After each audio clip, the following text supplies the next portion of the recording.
तो शुरुआत में हम वेनेसडे नाम की एक लड़की को देखते हैं जिसका आज स्कूल में पहला दिन था। इसकी हरकतों और पसंद नापसंद की वजह से ये कोई आम लड़की नहीं लगती थी। स्कूल में आकर जब वो अपने लॉकर को खोलती है तो वहाँ उसे उसका भाई बना हुआ मिलता है। वो जैसे ही अपने भाई को पकड़कर खोलने लगती है तो फौरन ही उसे कुछ ख्याल आने लगते हैं, जिसमें वो उन लड़कों को देखती है जिन्होंने उसके भाई को यहाँ बंद किया। वो यहाँ से उन लड़कों के पास जाती है उन्हें सबक सिखाने के लिए, जो पूल में तैरने की प्रैक्टिस कर रही थी। वहाँ वो पूल में बहुत सारी मछलियों को छोड़ देती है जो काटती है। अब सारे बच्चे तो पूल से बाहर आ जाते हैं मगर एक बच्चा नहीं आ पाता और एक मछली उसकी टांग पर काट ली। उसकी हरकत के बाद स्कूल वाले उसे निकाल देते हैं। उसने पहली बार ऐसे नहीं किया था, बल्कि अब से पहले भी वो बहुत सारे स्कूल से निकाली जा चुकी थी, तो इसीलिए उसके माँ बाप उसे एक अकेडमी में ले जा रहे थे क्योंकि वहाँ वेडनेसडे जैसे बच्चे ही पढ़ते थे, मतलब कि जिनकी हरकतें सबसे हटके होती थी। और वो वहाँ जाना तो नहीं चाहती थी मगर मजबूरन उसे जाना ही पड़ता है। अकेडमी के पास वाले जंगल का सीन देखते हैं जहाँ एक शिकारी शिकार करने आया था। वो जंगल के काफी अंदर जाकर एक जगह पर बैठकर चाय पीने लगता है मगर तभी कोई चीज अचानक से आकर उस पर हमला कर देती है और बड़ी बेरहमी से उसे मार देती है। वेडनेसडे और उसके माँ बाप अकेडमी पहुंचकर वहाँ के प्रिंसिपल के पास जाते हैं। ये प्रिंसिपल भी वेडनेसडे की तरह ही आउटकास्ट होती है। आउटकास्ट में जलपरी, वेयरवुल्व्स, वैम्पायर्स, चुड़ैल और ऐसे लोग शामिल थे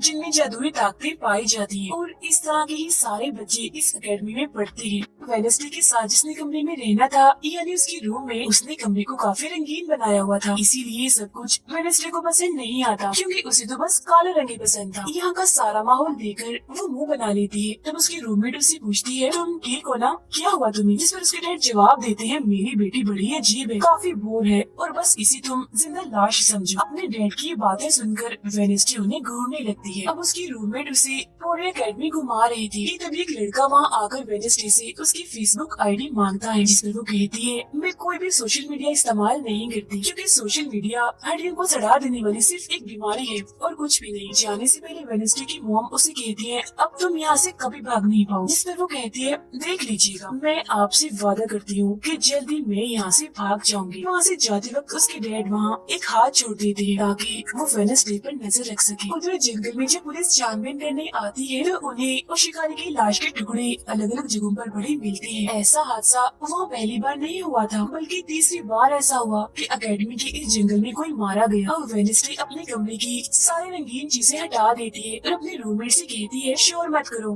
कमरे में शांति बनाओ क्योंकि ये मेरे नॉवल लिखने का वक्त। मगर वो तो गाना लगाकर डांस करने लगती है, जिससे वेडनेसडे को गुस्सा आ गया था और वो उसे गाना बंद करने को कहती है। तो वो रूममेट अपने पंजे दिखाकर उसे डराने लगती है क्योंकि वो थी एक वेयरवुल्फ, मतलब कि आधी इंसान और आधी वुल्फ। तभी इधर एक टीचर आती है जो काफी अच्छी थी और वो वेडनेसडे को वेलकम के तौर पर एक फूल गिफ्ट दी थी। अब अगले दिन जब वेडनेसडे कहीं जा रही थी तो उसके डैड का छुड़ा हुआ वो हाथ चुप चुप कर उसे देख रहा था और फिर तभी उसके ऊपर एक स्टैचू गिरने वाला था मगर बिल्कुल ठीक वक्त पर एक लड़का जिसका नाम जेवियर है उसे बचा लेता। लेकिन इस हड़बड़ी में वो बेहोश हो गई थी और जब उसे होश आती है तो बजाय जेवियर का शुक्रिया अदा करने की वो उसे कहती है कि मुझसे ये उम्मीद मत रखना कि मैं तुम्हारी शुक्रगुजार रहूंगी क्योंकि तुमने मुझे बचाकर गड़बड़ कर दी, मेरी इतनी अच्छी मौत को टाल दिया। जब जेवियर कहता है, मैं तुम्हें काफी पहले से जानता हूँ, जब हम 10 साल के थे तब हमारी मुलाकात हुई थी, हम दोनों खेल रहे थे तो मैं जाकर एक ताबूत में छुप गया, लोग मुझे जलाने ही वाले थे मगर तुमने मेरी जान बचा ली और आज मैंने तुम्हारी जान बचाकर हिसाब बराबर कर। वेडनेसडे जब अपने कमरे में आती है तो उसे अपने बेड पर कुछ महसूस होता है। वो जैसे बिस्तर हटाती है तो वहाँ उस हाथ को देखकर फौरन उसे पकड़ लेती है और पूछती है, तुम कौन हो और यहाँ क्या कर रहे हो? जिस पर वो कहता है, मुझे तुम्हारे डैड ने तुम पर नजर रखने को कहा है, वो ही मुझे यहाँ पर छोड़ कर गए हैं। और वो उसे कहती है, मगर आज के बाद तुम मेरे लिए काम करोगी वरना मैं तुम्हें हमेशा हमेशा के लिए दराज में बंद कर दूंगी। तो वो इस चीज के लिए मान जाता है कि ठीक है, मैं हर तरह से तुम्हारी मदद करूँगा।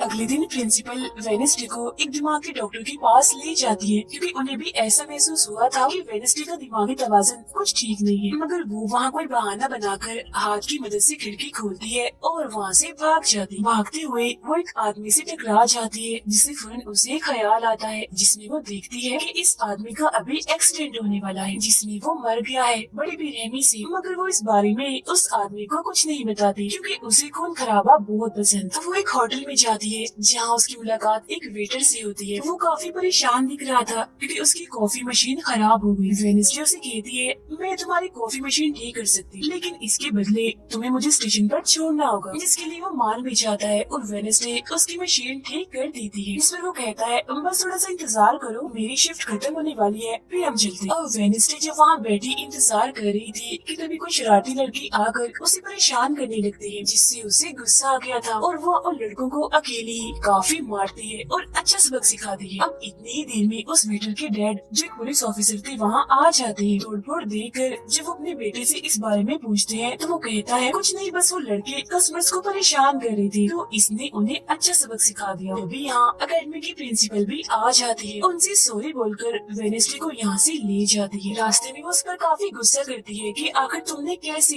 अकेडमी से भागने की कोशिश की। तभी उन्हें रास्ते में एक एक्सीडेंट हुआ नजर आता है जो उसी आदमी का था जिससे वेडनेसडे टकराई थी, जो देख प्रिंसिपल घबरा जाती है। कहती है, मेरी दुआ है ड्राइवर को कुछ ना हुआ। जिस पर वेडनेसडे कहती है, वो तो मर गया है और उसकी गर्दन भी टूट गई है। फिर अकेडमी में आने के बाद वेडनेसडे गिटार बजाने लगती है। वो काफी अच्छा बजा रही थी, जिसकी धुन प्रिंसिपल के साथ साथ काफी बच्चों को भी पसंद आती। रूममेट जब कमरे में आती है तो उसकी नजर हाथ पर पड़ती है, जिस बारे में वो वेडनेसडे से पूछती है कि ये क्या चीज है, जिस पर वो जवाब देती है कि ये हमारे एडम फैमिली का एक मेंबर है। अब हम एक अनजान लड़के को देखते हैं जो लाइब्रेरी में जाकर एक किताब से एक सफा पढ़ लेता है जिस पर एक तस्वीर बनी हुई। उधर हाथ में डर के घर पहुंच जाता है, जिसे देख वो काफी डर गया था और उसे मारने लगता है। फिर हाथ उसे बैठने का इशारा करके उसे वेडनेसडे का नंबर देता है और उसे फोन करने का कहता है। फिर जब वेटर उसे कॉल करता है तो वो कहती है कि हमारी अकेडमी में एक त्योहार मनाया जाने वाला है जहाँ सभी बच्चे आएंगे, मैं वहाँ से भागने वाली हूँ और अगर तुम मुझे स्टेशन तक पहुँचा दोगे तो मैं तुम्हें काफी अच्छा इनाम दूंगी। जिस पर वो वेटर मान भी जाता है। जब वो त्योहार में जाती है तो देखती है कि प्रिंसिपल की नजर मुझ पर ही है, इसीलिए वो एक आदमी को पैसे देकर प्रिंसिपल का ध्यान भटकाने का कहती है। अब वेटर वहाँ आकर वेडनेसडे के जाने से पहले उसे उसके डैड का एक पुलिस रिकॉर्ड तोहफे में देता है जो उसने अपने डैड की फाइल्स में से चुराया था, क्योंकि उसके डैड एक पुलिस ऑफिसर जो थे। अब उस रिकॉर्ड को लेकर जैसे वो यहाँ से जाने लगती है तो तभी वो उस लड़के से टकरा जाती है जिसने बुक में से तस्वीर को फाड़ा था। टकराते ही वेडनेसडे को उस लड़के की मौत के ख्याल आने लगते हैं कि वो थोड़ी देर में मरने वाला है, जो बहुत ही भयानक थे। वो लड़का अब जंगल की तरफ जाने लगता है तो वेडनेसडे भी उसके पीछे जाती है और कहती है, रुक जाओ, जंगल में मत जाओ, तुम्हारी जान को खतरा है, तुम मर जाओगे। मगर तभी वो उसे अपने जादू से उड़ाकर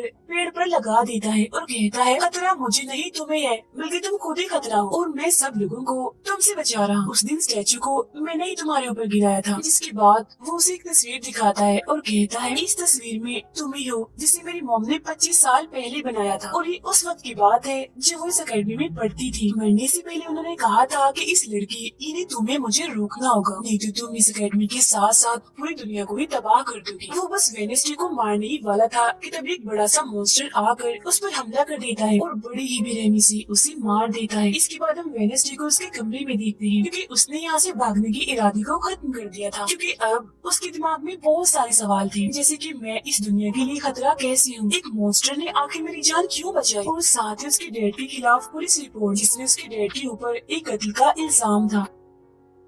अब अगले दिन पुलिस ऑफिसर वहाँ आते हैं, क्योंकि वेडनेसडे ने ये रिपोर्ट लिखवाई थी कि उस अनजान लड़के की मौत मैंने अपनी आंखों से होती हुई देखी जंगल में। मगर पुलिस को वहाँ ना कोई लाश मिलती है और ना ही कोई ठोस सबूत। तो वेडनेसडे से पूछते हैं कि आखिर तुम इतनी रात को जंगल में कर क्या रही थी। इस पर वो कहती है, मैंने जंगल में उस लड़के को जाते हुए देखा था और जब मैंने उसका पीछा किया तो देखा कि एक मॉन्स्टर ने आकर उसे मार दिया है, जिसके बाद में बेहोश हो गई। तो फौरन प्रिंसिपल पुलिस ऑफिसर से कहती है, उस लड़के का कोई कत्ल नहीं हुआ, वो जिंदा है, बस यहाँ से भाग गया है, इसीलिए आपको वेडनेसडे की बातों का यकीन नहीं करना चाहिए। अक्सर इसे इस तरह के दौरे पड़ते रहते, हम इसका इलाज करवा रहे हैं, जल्दी ये ठीक हो जाएगी। फिर जब प्रिंसिपल वहाँ से जाती है तो वो ऑफिसर से कहती है कि जंगल में कोई तो है जो सबको मार रहा है और उसी ने उस लड़की को भी मारा है। मगर तभी वहाँ वो लड़का आ जाता है जो जिंदा था और बिल्कुल सही सलामत भी। अब अगले दिन जब वेडनेसडे को डॉक्टर के पास ले जाया जाता है तो वो उससे पूछती है कि क्या तुमने ये अफवाह इसलिए फैलाई कि सभी की तवज्जो तुम पर हो जाएगी, यानी कि तुमने उस लड़के की मौत होते हुए देखा। इस पे वो कहती है मैं जानती हूँ मैंने क्या देखा है,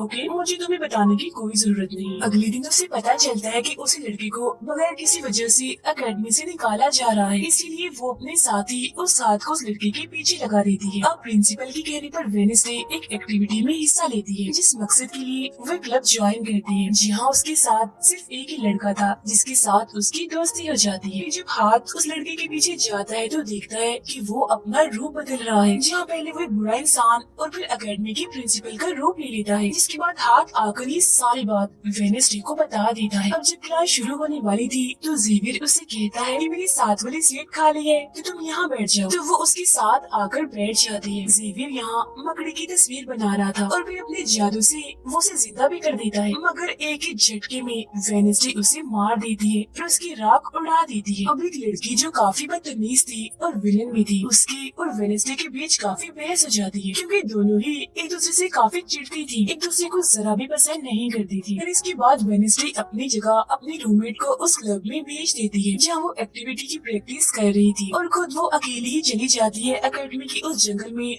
मॉन्स्टर को ढूंढने के लिए। वेडनेसडे को वहाँ उस अनजान लड़की का टूटा हुआ चश्मा भी मिलता है, वही अनजान लड़का जिसे मॉन्स्टर को मारता हुआ इसने देखा था। और अब जैसे ही वो इस चश्मे को छूती है तो लाइब्रेरी में उसे वहाँ एक किताब भी दिखती है, तो वो उस किताब को खोजने लाइब्रेरी में चली जाती है, मगर उसे वहाँ उस तरह की कोई भी किताब नहीं मिलती। जिसके बाद वो चुपके से जेवियर के कमरे में चली जाती है, क्योंकि वो लड़का और जेवियर एक ही कमरे में रहते थे। वेडनेसडे और हाथ यहाँ पर उस किताब को ढूंढ रहे थे, मगर तभी यहाँ जेवियर आ जाता है, जिस वजह से वो बेड के नीचे छुप जाते हैं। तभी जेवियर के पास वो विलन लड़की भी आती है और उसे कहती है तुम मुझसे क्यों नाराज हो, अच्छा गुस्सा छोड़ो सुलह कर लो, जिस पर वो मना कर देता है। अब उसके इनकार पर विलन लड़की को लगने लगता है कि ये सब वो वेडनेसडे की वजह से कर रहा है, इसीलिए वो कहती है कि कल मैं वेडनेसडे समेत तुम्हारे सभी साथियों की कश्तियों की धज्जियां उड़ाने वाली हूँ। बेड के नीचे छुपे वेडनेसडे और हाथ भी उसकी ये बात सुन लेते। कमरे में वापस आने के बाद वेडनेसडे अपने रूममेट से कहती है कि कल जो कश्तियों की रेस होने वाली है मैं भी उसमें हिस्सा लूँ, और कुछ भी हो जाए उस घमंडी लड़की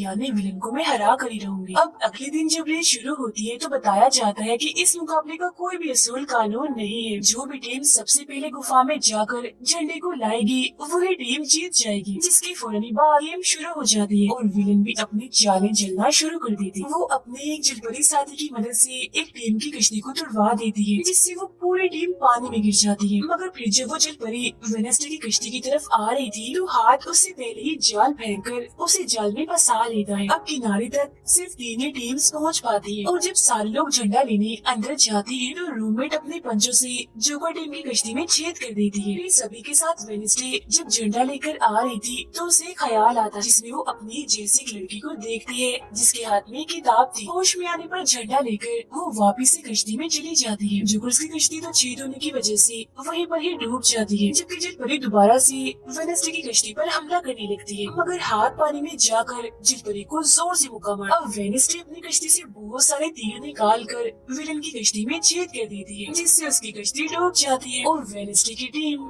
इस रेस को जीत जाती है। अब ये 4 साल में पहली बार हुआ था जब उस विलन को किसी ने हराया था, इसीलिए आज वो गुस्से में आग बबूला हुई।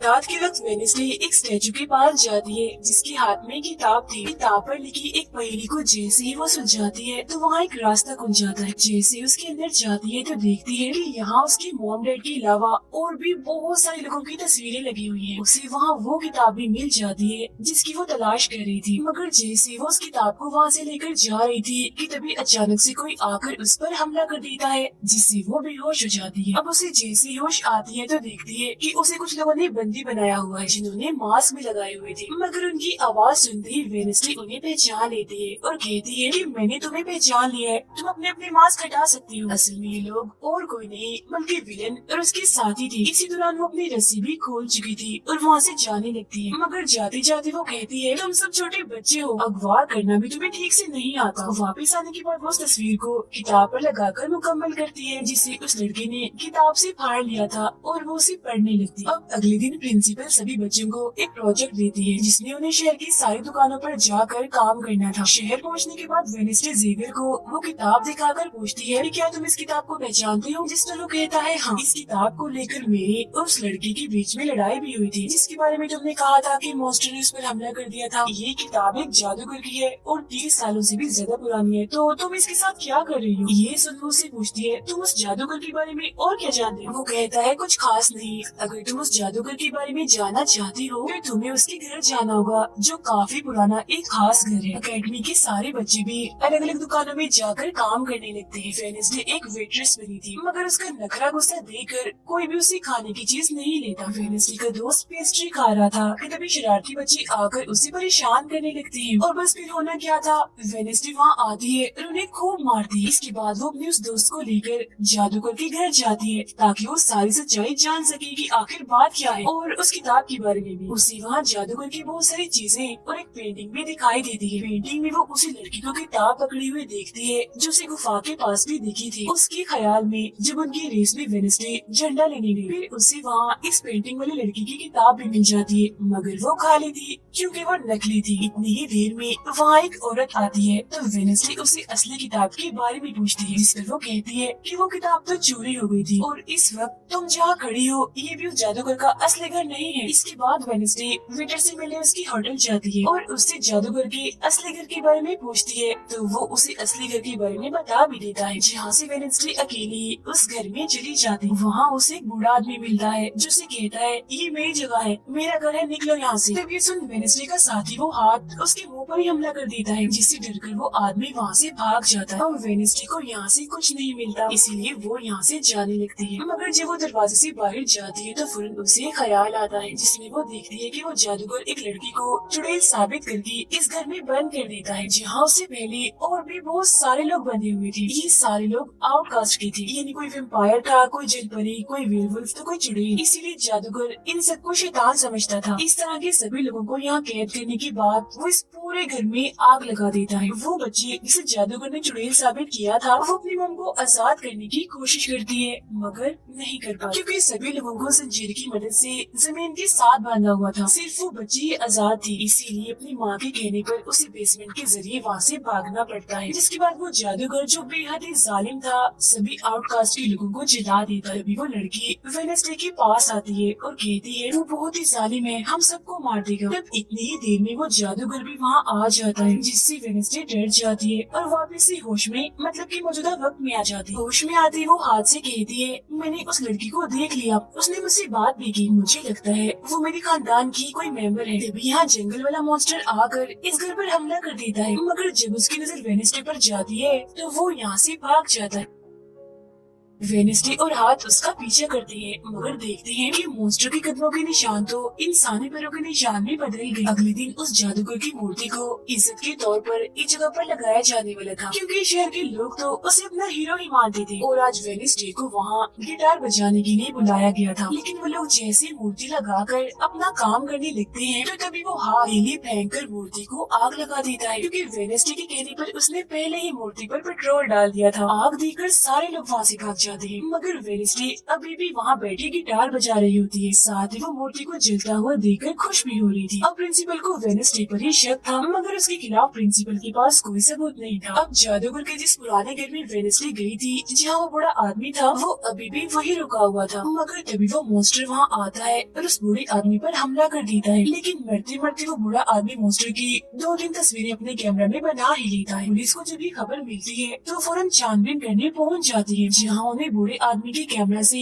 मॉन्स्टर की तस्वीर भी मिल जाती है। अगले दिन हाथ मुर्दा घर जाकर वहाँ लगे कैमरा पर कोई चीज लगा देता है ताकि जो वो करे उसे कोई न देख सके। फिर वो दरवाजा खोलता है तो वेडनेसडे अंदर आती है। वो यहाँ दरअसल उस बूढ़े आदमी के जख्मों को देखने आई थी जिसे उस मॉन्स्टर ने मारा था। वो बूढ़े आदमी की लाश को देखकर सारा डेटा अपने पास रिकॉर्ड कर लेती है जबकि हाथ उसकी एक फाइल बनाने में लग जाता है। अभी वहाँ डॉक्टर और पुलिस ऑफिसर भी आ जाते हैं। फिर छुपने के लिए वेडनेसडे एक बॉक्स मिस हो जाती है है। जब डॉक्टर उस बॉक्स को खुला हुआ देखते हैं तो फौरन उसे चेक करते हैं, मगर जब वेडनेसडे को उसमें पड़ा हुआ देखते हैं तो उन्हें लगता है कि ये भी एक लाश है, इसीलिए वो उस बॉक्स को बंद करके वहाँ से चले जाते हैं। मगर फिर जब हाथ उसे वहाँ से लेने आता है तो वो कहती है, अच्छा तंग मत करो प्लीज, थोड़ी देर और सुने तो बड़ा मजा आ रहा है। फिर इसके बाद वो अपनी छानबीन से ये पता लगवा लेती है कि वो मॉन्स्टर असल में जिस्म के हिस्सों को इकट्ठा कर रहा है। फिर अगले दिन जब वो अकेडमी जाती है तो उसे जेवियर की गर्दन पर किसी के पंजों के निशान दिखते हैं। अब हम जेवियर को एक केबिन से बाहर आता हुआ देखते हैं और क्योंकि वेडनेसडे को उसके जख्मों पर पहले से ही शक था तो वो भी उसका पीछा करते करते वहाँ आ गई थी। उसे वहाँ पर बहुत सारे मॉन्स्टर की ड्राइंग्स और तस्वीरें दिखती है। एक तो तस्वीर को लेकर जैसी वो वहाँ से जाने लगती है तो तभी जेवियर उसे देख लेता है और जाने से रोक देता है, मगर वेडनेसडे उसका ध्यान भटकाने के लिए उसे बस एक ही बात कह देती है कि क्या तुम आज रात होने वाली डांस पार्टी में मेरे साथ चलोगी। जिसके बाद वो जेवियर की बनाई मॉन्स्टर के ड्राइंग्स ले जाकर पुलिस ऑफिसर को दे देती है, जिस पर वो कहते हैं इसे हम किसी को भी नहीं पकड़ सकते, कोई ठोस सबूत लेकर आओ। अब वेडनेसडे अपनी सारी रिसर्च को अपने दोस्त के सामने रख देती है ताकि वो उसकी मदद कर सके। उनमें से एक ड्राइंग को देखकर उसका दोस्त कहता है कि मैं इस जगह के बारे में जानता हूँ। जिसके बाद वो वेडनेसडे को उस जगह पर ले जाता है जो एक गुफा थी, जिसके अंदर जाकर उन्हें बहुत सारी हड्डियाँ और एक हथकड़ी भी मिलती है। थोड़ा छानबीन करने पर उसे वहाँ एक नोकदार बड़ा सा नाखून भी मिलता है, जिसे वो अपने पास रख लेती है। जिसके बाद वो जेवियर के पेंटिंग वाले केबिन में जाती है और डस्टबिन से एक कपड़ा जिस पर खून लगा हुआ था उसे निकाल कर अपने पास रख लेती है। फिर जैसे वो वहाँ से जाने लगती है तो तभी वहाँ जेवियर आ जाता है और उसे पूछता है, तुम यहाँ मेरे केबिन में क्या कर रही हो। उसकी बात डालकर वो उसे पूछती है,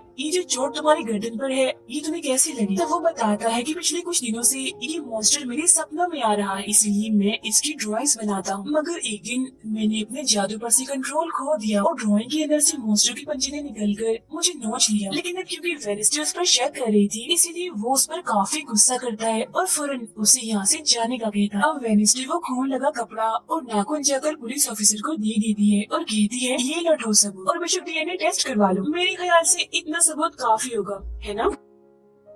वो अपने दोस्त के पास जाती है और कहती है कि डांस पार्टी में जाने के लिए हमारे साथ कोई नहीं है, तो हम ऐसा करते हैं डांस पार्टी में नहीं जाते बल्कि गुफा में जाकर मॉन्स्टर को ढूंढते। जिसके बाद रात को वेडनेसडे अपने दोस्त के साथ जंगल में जाने की तैयारी कर रही थी, मगर तभी उसके दरवाजे पर वेटर तैयार होकर आता है क्योंकि हाथ में उसे वेडनेसडे की तरफ से डांस पार्टी में चलने की दावत भेजी थी। अब क्योंकि वेटर काफी खुश था तो वेडनेसडे उसका दिल तोड़ना नहीं चाहती थी, इसीलिए वो अपने गुफा में जाने वाले प्लान को खत्म करके वेटर के साथ पार्टी में जाने का फैसला करती है। जब वेडनेसडे वहाँ से जाने लगती है तो उसका दोस्त वहाँ आता है तो वो उसे कहती है, आई एम सॉरी मैं पार्टी में जा रही हूँ, हम ऐसा करते हैं कल गुफा में जाएंगे।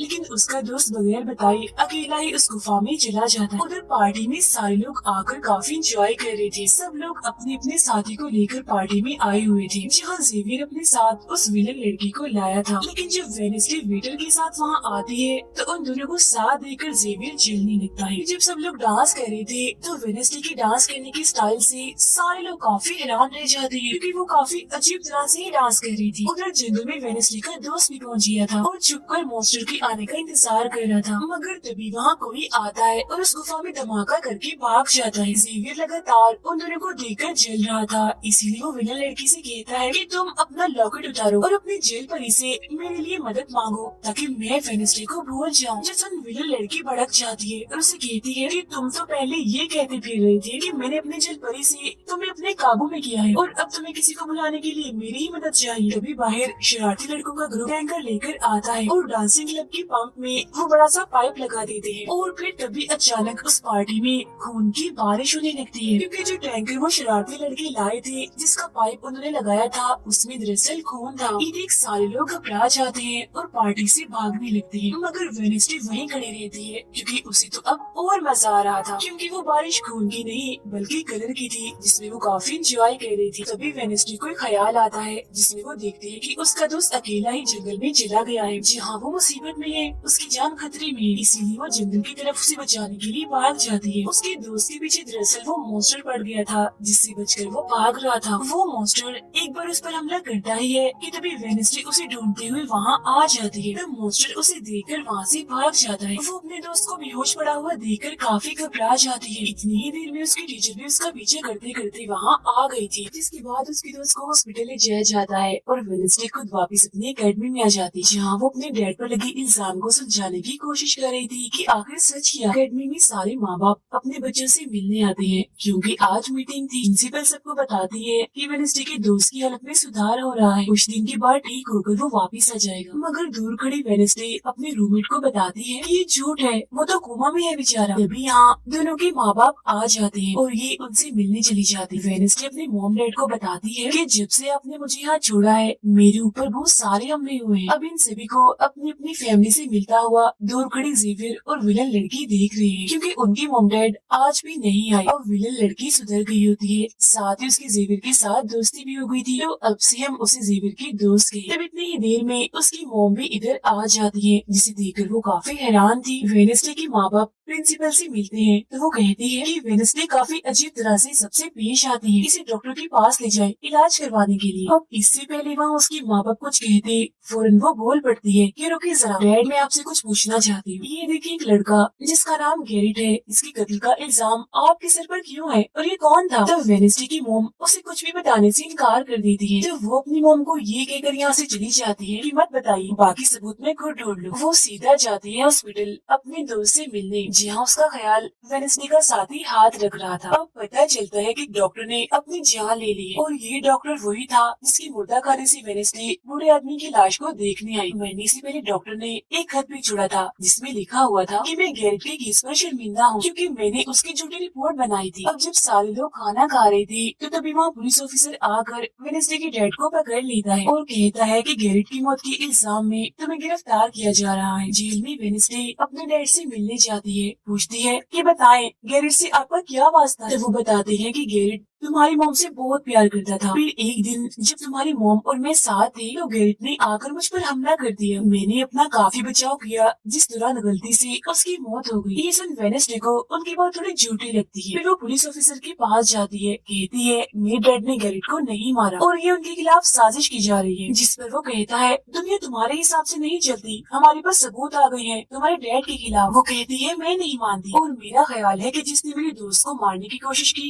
उसने ही गैरेट को मारा होगा। पार्क में रूममेट अपनी मॉम के साथ बैठी थी, जहाँ उसकी मॉम चाहती है कि वो पूरी तरह एक वेयरवुल्फ बन जाए और वो उसे एक डॉक्टर के पास जाने का कहती है, मगर रूममेट ऐसा नहीं चाहती, इसलिए वो यहाँ से चली जाती है। अब वेडनेसडे अपनी मॉम के पास जाती है ताकि वो सारी सच्चाई जान सके। उसकी मॉम खुफिया लाइब्रेरी में थी। वो अपनी मॉम से कहती है कि आपने मुझे इस अकेडमी में इसलिए भेजा ना ताकि मैं हमेशा आपकी परछाई बन के रहूं। जिस पर उसकी मॉम कहती है कि ये सिर्फ अकेडमी नहीं बल्कि पहले यहाँ एक ग्रुप हुआ करता था, जिसकी बुनियाद तुम्हारे डैड की फैमिली की एक औरत ने रखी थी जिसका नाम गुडी था। वो कहती है मैं ये जानना चाहती हूँ कि डैड ने तो गैरेट को नहीं मारा तो फिर किसने मारा है। तब उसकी मॉम सच्चाई बताती है कि जब मैं वहाँ गई तो मैंने देखा कि तुम्हारे डैड और गैरेट आपस में लड़ रहे थे। मैंने उन्हें रोकने की कोशिश की, मगर गैरेट तुम्हारे डैड को काफी बुरी तरह से मार रहा था। मैंने फौरन तलवार उठा ली और फिर जैसे गैरेट मेरे पास आने लगा तो तलवार उसके आर पार हो गई और वो मारा गया। मगर तुम्हारे डैड ने मेरी जान बचाने के लिए तलवार मुझसे ले ली ताकि सारा इल्जाम उन पर आ जाए। वेडनेसडे कहती है मगर मुझे पता चला था कि जब गैरेट मरा तो उसके मुंह से जाग निकल रही थी। ऐसा तो सिर्फ तब होता है जब किसी ने जहर लिया। अब सच पता करने का सिर्फ एक ही रास्ता है, गैरेट की कब्र को खोदना। जिसके बाद वो अपनी मॉम के साथ मिलकर गैरेट की कब्र को खोद देती है और वहाँ से उसकी एक उंगली ले लेती है। मगर तभी इधर पुलिस आकर उन दोनों माँ बेटी को गिरफ्तार कर लेती है। जेल में वेडनेसडे गैरेट की उंगली अपने मॉम डैड को दिखाती है, कहती है कि उसकी मौत जहर से हुई थी। मगर जैसे उसके हाथ इस उंगली पर लगते हैं उसे फौरन एक ख्याल आता है जिसमें वो देखती है कि गैरेट के डैड ने उसे जहर दिया था ताकि वो इस पूरे अकेडमी के लोगों को मार डाले। मगर जब उसकी लड़ाई वेडनेसडे के डैड से हुई तो जहर की बोतल टूट गई, जिससे सारा जहर गैरेट के अंदर चला गया। जिसका मतलब साफ था कि उसने वेडनेसडे के डैड को ही नहीं बल्कि पूरी अकेडमी को ही खत्म करने आया था। जेल से रिहा होने के बाद वेडनेसडे और उसकी मॉम मेयर के पास जाती है, कहती है आपने गैरेट की मौत के सच को छुपाया, उसकी मौत जहर से हुई थी न कि तलवार से, और ये बात साबित भी हो गई है। जो सुन मेयर सब कुछ सच बता देता है, जिसके बाद वेडनेसडे के डैड को भी रिहा कर दिया जाता है। अब वेडनेसडे अपनी मॉम को बताती है कि मुझे बहुत ख्याल आते हैं, जिस पर उसकी मॉम कहती है कि ये खासियत हमारे खानदान में है, ख्याल सबको आते हैं। अगर ख्याल हमारे कंट्रोल में ना रहे तो ये हमें पागल बना सकते हैं, इसीलिए हमारे खानदान के पुराने लोग आकर हमें आसान रास्ता बताते हैं और ट्रेनिंग देते हैं। तो वेडनेसडे फौरन बोलती है जैसे गुडी एडम्स, जिसके बारे में आपने बताया था कि वो मेरे डैड के खानदान की है। जिस पर उसकी मॉम कहती है कि मुझे नहीं पता, बहरहाल तुम होशियार रहना क्योंकि गुडी एडम्स बदला बनना चाहती थी, जिसके चक्कर में वो खुद भी नहीं बच पाई। फिर सबके माँ बाप अपने अपने बच्चों से मिलकर जा रही थी। रूममेट अपनी मॉम को कहती है, आप फिक्र मत करना, जब मुझे वेयरवुल्फ बनना होगा मैं बन जाऊंगी। जाने से पहले वेडनेसडे की मॉम उसे वही किताब देती है जो अक्सर प्रिंसिपल के पास हुआ करती थी। वो किताब लेकर वेडनेसडे प्रिंसिपल के पास जाती है, कहती है कि उस अनजान लड़की को आपने मारा था, मैंने देखा था, जिसके बारे में मैंने कहा था कि उसे मॉन्स्टर ने मारा है, क्योंकि वो आप ही हो जो खुद को बदल बदल कर लोगों को मार रही हो। मैं ये बात अब पुलिस को बता दूंगी। जिस पर प्रिंसिपल कहती है, नहीं, उसे मैंने नहीं मारा, बल्कि वो तो अपनी ताकतों पर से कंट्रोल खो बैठा था और उस दिन उसने तुम्हें मारने की भी कोशिश की थी। इनकी बातों के दौरान इन्हें बाहर से शोर सुनाई देता है। ये चेक करने जब वहाँ जाती है तो पता चलता है कि बाहर ग्राउंड में आग से कुछ लिखा हुआ। अब वेडनेसडे अपने चारों तरफ मोमबत्तियां जला के बैठी थी, क्योंकि वो गुड़ी को बुलाने की कोशिश कर रही। मगर तभी इधर उसकी रूममेट आ जाती है, साथ ही उसे एक खत भी मिलता है जिसमें कोई उसे गुफा में मिलने बुलाता है। जब वेडनेसडे अपनी रूममेट के साथ वहाँ जाती है तो गुफा के अंदर जाने के बाद उसे एहसास होता है कि यहाँ कोई है। यहाँ दरअसल जेवियर और उसके साथी थे जो वेडनेसडे को सरप्राइज देना चाहते थे, क्योंकि आज उसकी बर्थडे थी। यहाँ वेडनेसडे को एक लाइन लिखी हुई दिखती है कि जब मैं लौटूंगा तो शोले बरसे। इसे जैसे वो हाथ लगाती है तो उसे ख्याल आता है जिसमें वो उसी लड़की से मिलती है जो अक्सर उसे नजर आया करती थी, और ये और कोई नहीं बल्कि गुडी ही है। वो वेडनेसडे को एक महल दिखाकर कहती है कि अगर तुम्हें उस जादूगर के बारे में जानना है तो तुम्हें इस महल को ढूंढकर यहाँ आना होगा। जब वो ग्राउंड में खड़ी उस लाइन को देख रही थी जहाँ आग से कुछ लिखा था, तो तभी उसके पास जेवियर आता है जिससे वो बात नहीं करती क्योंकि नाराज थी। उसे लग रहा था कि हो ना हो जेवियर ही वो मॉन्स्टर है। फिर वो अपने दोस्त के पास हॉस्पिटल जाती है जो अभी भी बेड पर था और उसकी हालत भी खराब थी, इसीलिए वो उसे कोई बात नहीं कर पाती। अब वेडनेसडे अपने दोस्त वेटर से मिलने जाती है और उसे उस महल जो गुडी ने दिखाया था उसकी तस्वीर दिखाकर पूछती है कि क्या तुम इस जगह के बारे में जानती हो, जिस पर वो मना कर देता। अब यहाँ तो उसका काम नहीं हुआ, इसीलिए वो तस्वीर को लेकर जेवियर के पास जाती है और उससे भी वही सवाल करती है कि क्या तुम इस जगह के बारे में जानते हो। मगर तभी उसकी नजर इसी महल की पेंटिंग पर जाती है जो जेवियर ने पहले से ही बनाई हुई थी, जिस पर वो बताता है कि ये जगह रात को मेरे सपने में आई थी तो मैंने इसे बना दिया। अच्छी बात ये थी कि जेवियर इस जगह के बारे में जानता भी था। तब उसे महल का पता लेकर वेडनेसडे वहाँ पहुँच जाती है जहाँ मेयर पहले से ही मौजूद था, और क्योंकि वो जान गया था कि असली कातिल कौन है तो वेडनेसडे उसकी गाड़ी में ही छुप जाती है। मगर जैसे मेयर की गाड़ी शहर में पहुँचती है तो कोई उनकी गाड़ी को ठोक देता है जिससे मेयर का एक्सीडेंट हो गया था।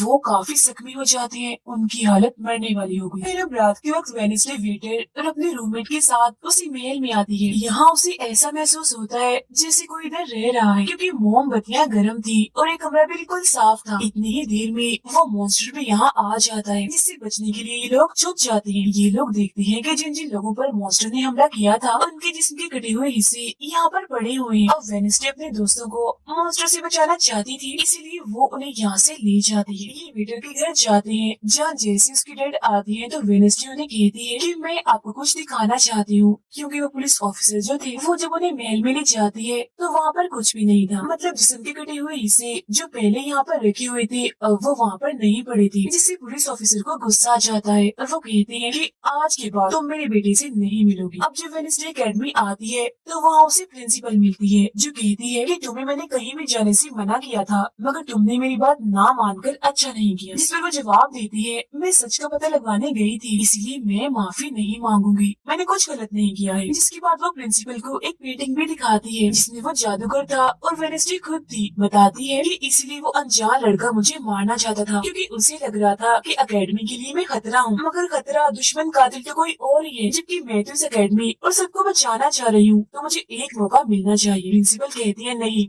तुम कहीं नहीं जाओगी, आगे से ऐसी कोई भी गलती की तो मैं तुम्हें एकेडमी से निकाल दूंगी। और वहाँ से वो ये कहकर चली जाती है। वो जब अपने कमरे में वापस आती है तो देखती है कि रूममेट अपना सामान पैक कर रही है, क्योंकि वो यहाँ से जा रही है। वो गुस्से में वेडनेसडे से कहती है कि तुम्हें सिर्फ अपना काम में निकलवाना आता है, फिर चाहे इसके लिए तुम्हारे दोस्तों की जान क्यों न चली जाए, आज वो अजीब सा मॉन्स्टर हमें भी मार देता। जिसके बाद वो यहाँ से चली जाती है। अब वेडनेसडे बिल्कुल अकेली रह गई थी, इसीलिए कमरे में एक जगह बैठकर वो उस बॉक्स को देखने लगती है वो जादूगर के महल से चुरा कर लाई थी। उसे बॉक्स के नीचे एक खत मिलता है जिसमें वेडनेसडे की अपनी ही बहुत सारी तस्वीरें होती हैं। जो देख वो कहती है, मेरी एडम्स फैमिली, जादूगर, मॉन्स्टर और मैं शायद किसी न किसी तरीके से जुड़े हुए हैं। और जब ये बात मेरे को पता चली तो किसी ने उनका मुंह बंद कर दिया। मगर मैं चुप नहीं बैठूंगी और तुम जो कोई भी हो, मैं तुम्हें ढूंढ लूंगी। देखना, अब मेयर की मौत हो गई थी और जब उन्हें दफनाया जा रहा था तो वेनेसडे वहाँ आती है और सोचने लगती है कि कातिल यहाँ आए लोगों में से ही कोई है। मगर तभी उसे जंगल में कोई दिखता है। वो पीछे करती है तो पता चलता है कि और कोई नहीं बल्कि उसका अंकल है। अंकल बताते हैं कि मेरे ऊपर चोरी का इल्जाम है तो कुछ वक्त के लिए मुझे छुप के रहना होगा। तब वेनेसडे उन्हें एक केबिन में छुपा देती है और मॉन्स्टर की तस्वीर दिखाकर पूछती है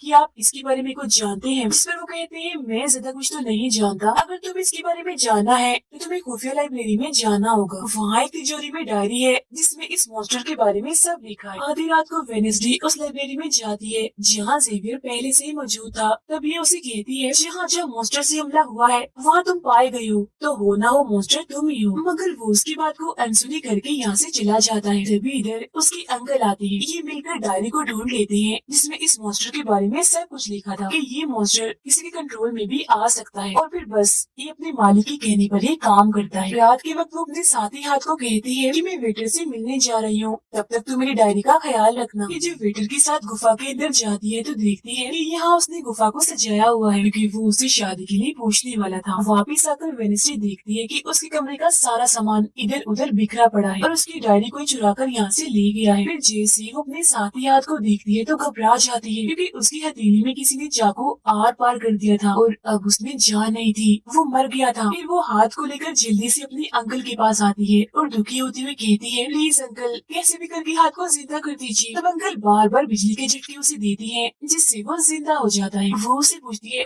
अच्छा तुम पर हमला किसने किया था, जिस पर इशारों से वो बताता है कि मैंने नहीं देखा क्योंकि हमला पीछे से हुआ था। जिस पर वेनेसडे गुस्से से भर जाती है, कहती है चाहे कुछ भी हो जाए मैं उसे नहीं छोड़ूंगी, वो जो भी है। और वो प्रिंसिपल को आकर कहती है किसी ने मेरे कमरे में तोड़ फोड़ कर दी है, साथ ही को इस डायरी को भी चुरा कर ले गया है। वो कहती है वो डायरी तो खुफिया लाइब्रेरी में थी तो तुम्हारे पास कैसे आई, तुम ऐसी हरकतें मत करो कि अकेडमी को बंद करना पड़े, ऐसा मैं होने नहीं दूंगी। फिर जब वेनेसडे वहाँ से जा रही थी तो तभी उसके पास उसके साथी आते हैं और उसे जानकारी देते हैं कि गैरेट जिसकी मौत का इल्जाम तुम्हारे डैड पर था उसकी मॉम को किसी ने डबोकर मारा था और मरने से पहले उनकी सारी प्रॉपर्टी एक डॉक्टर ने हथिया ली थी। डॉक्टर नाम सुनकर वेनेसडे को दिमागी डॉक्टर पर शक होता है, इसीलिए वो सीधा उनके पास जाती है। कहती है कि मैं जानती हूँ आपके अंदर गैरेट की मॉम की आत्मा है जो सबसे अपनी मौत का बदला लेना चाहती है, अब बस कर दो, तुम्हारा खेल खत्म हुआ। जिसके बाद वो यहाँ से चली जाती है। ये सारी बातें सुन डॉक्टर को जरा भी समझ नहीं आती कि क्या बोल रही थी, इसीलिए वो फौरन प्रिंसिपल को कॉल करती है। कहती है वेनेसडे आई थी, उसका बर्ताव काफी अजीब था, उल्टी उल्टी बातें कर रही थी वो। अब तभी यहाँ मॉन्स्टर आ जाता है जो डॉक्टर पर हमला करके उन्हें मार देता है। अब डॉक्टर तो मर गई थी, इसीलिए वेनेसडे की शक की सुई अब जेवियर पर आ जाती है, इसीलिए वो उससे मिलने उसकी कैबिन में जाती है। यहाँ उसे मरे हुए लोगों का सामान भी मिलता है जिससे उसका शक और पक्का हो जाता है। अब तभी इधर पुलिस भी आकर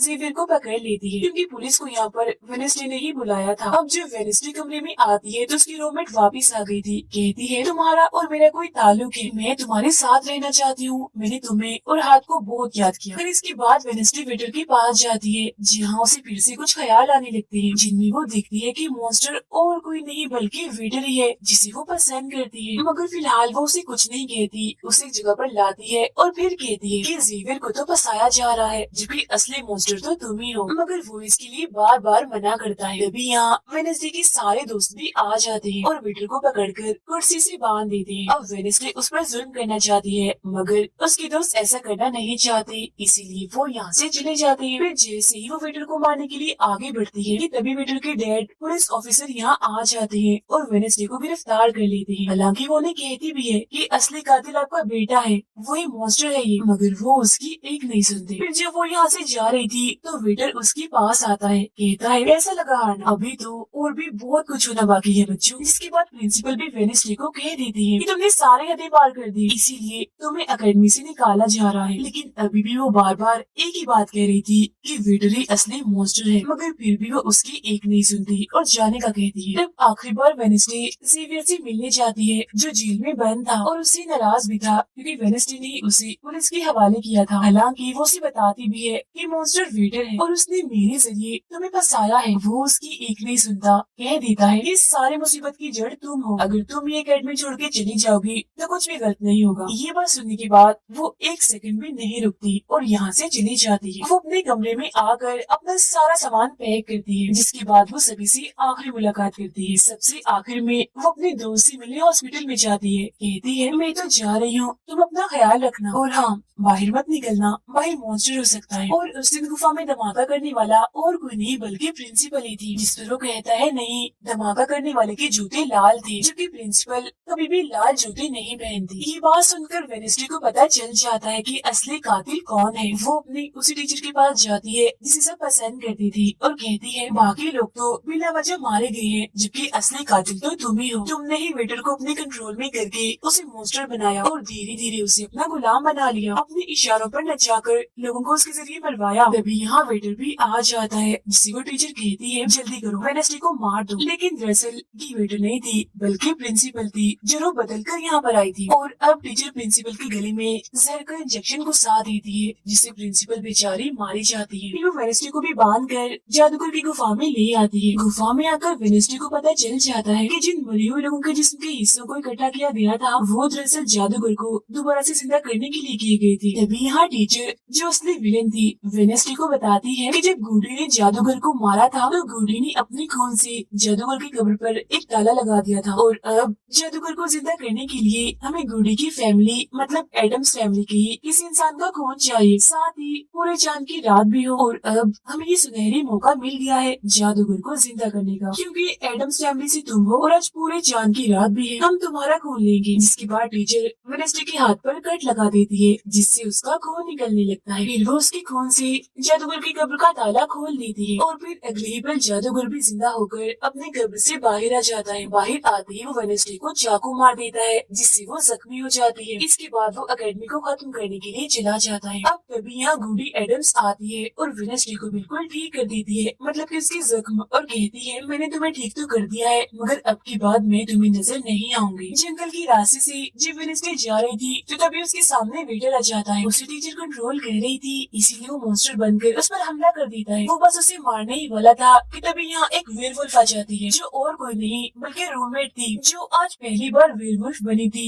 वो भी सिर्फ वेनेस्डे को बचाने के लिए। यहाँ वेयरवुल्फ और मॉन्स्टर के बीच काफी खतरनाक लड़ाई होती है, जिसमें वेयरवुल्फ मॉन्स्टर पर भारी पड़ रही थी और उसे काफी मारती है, अच्छा मजा चखाती है। इसके बाद वेनेस्डे जादूगर से लड़ने उसे रोकने के लिए अकेडमी में आ जाती है, जहाँ वेनेस्डे को बचाने के लिए जेवियर पहुँच जाता है। अब जैसे जादूगर जेवियर को मारने वाला था तो तभी सामने वेनेस्डे आ गई थी और वो बेचारी खुद जख्मी हो जाती है, मगर फिर भी वो जेवियर को कहती है कि तुम यहाँ से जाओ और बाकी अकेडमी वालों को बाहर निकालो, क्योंकि ये हम जैसे आउटकास्ट के लोगों को नहीं छोड़ेगा। जिसके बाद वो फिर से खड़ी हो जाती है, उसके हाथ में तलवार भी थी, जिसकी मदद से वो जादूगर से लड़ती है, मगर जादूगर काफी ताकतवर था, इसीलिए वो उसके सामने नहीं टिक पाती। वो बस उसे मारने ही वाला था कि तभी इधर जेवियर की दोस्त आकर जादूगर का ध्यान भटका देती है, जिस दौरान मौका देकर वेनेस्डे उठती है और तलवार के एक टुकड़े को जादूगर के दिल की आर पार कर देती है, क्योंकि ऐसा उसे गुडी एडम्स ने करने को कहा था। जहाँ जादूगर एक बार फिर से मर जाता है और उन्हें उसका जिस्म जलने लगता है और राख बनकर उड़ जाता है। जादूगर के मरते ही यहाँ वो टीचर आ जाती है, जिसके हाथ में गेंद थी, जिसे वो वेनेस्डे पर तान देती है, क्योंकि वो उसे मारना चाहती है। मगर तभी यहाँ वेनेस्डे का दोस्त भी आ गया था, जिसके पास बहुत सारी मधुमक्खियाँ थी। वो उन सभी मधुमक्खियों को टीचर पर छोड़ देता है, जिससे उसका भी काम तमाम हो जाता है। जब वेनेस्डे अपने मिशन में कामयाब होकर बाहर आती है, जहाँ सारे लोग खड़े थे, तो वो वहाँ अपने रूममेट को भी देखती है, जो अब वेयरवुल्फ से अपने असली रूप में आ गई थी। यहाँ वो दोनों पहली बार गले मिलती हैं, मगर हैरत, अब वेनेस्डे को